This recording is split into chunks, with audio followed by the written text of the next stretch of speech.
As of right now, 60 families living in an International Drive motel have less than 24 hours to vacate the premises. The owner notified the residents just last week that the pay-by-week motel is being shut down. WESH News' Greg Fox has been speaking with the people as they pack up and the head of one of the community groups that are helping out there. And Greg, this is a pretty tough situation. It's very desperate for these people. You're talking about 200 people that either are still or had been living in these motel units at the Howard Johnson on the north end of International Drive. You can see a lot of the parking spaces that were full when we talked to them Thursday and Friday are empty, and there at the end it looks like the dumpsters are overflowing as people have gotten rid of some things here. We should tell you that the owner is listed in property records as Roar Orlando I Drive LLC, and so far they have not returned our messages. The Christian Service Center, the Coalition for the Homeless, and other groups that serve the needy in Orange County have been providing food, toiletries, and other necessities, and will be on site tomorrow morning before the mandatory 10 a.m. closing time to assist with housing referrals.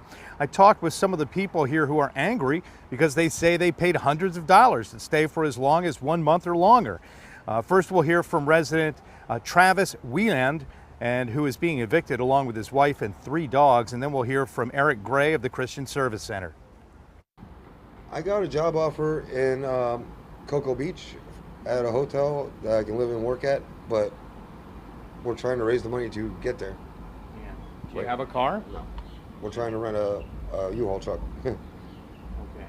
Have you packed up stuff in your room to get ready to go? Yeah, it's packed, but who knows what we're gonna do with it. This is kind of like a house fire, except it had 200 residents in it, and so you kind of have to stand up a whole lot of services all at once, in the same way you would after a major tragedy, because these are all people who, come end of the day tomorrow will be on the street if they don't have some type of solution. I talked with a security guard here on the property, but he says he has no way of contacting the owner. People will notice as they drive by this Howard Johnson on the north end of International Drive that it says that it is a Wyndham Hotels property. We did get a message from the corporate team at Wyndham saying that this is not a property that they own. It's only one that they franchise, and they have no control over what's going on here. Covering Orange County, live in Orlando, Greg Fox, WESH 2 News.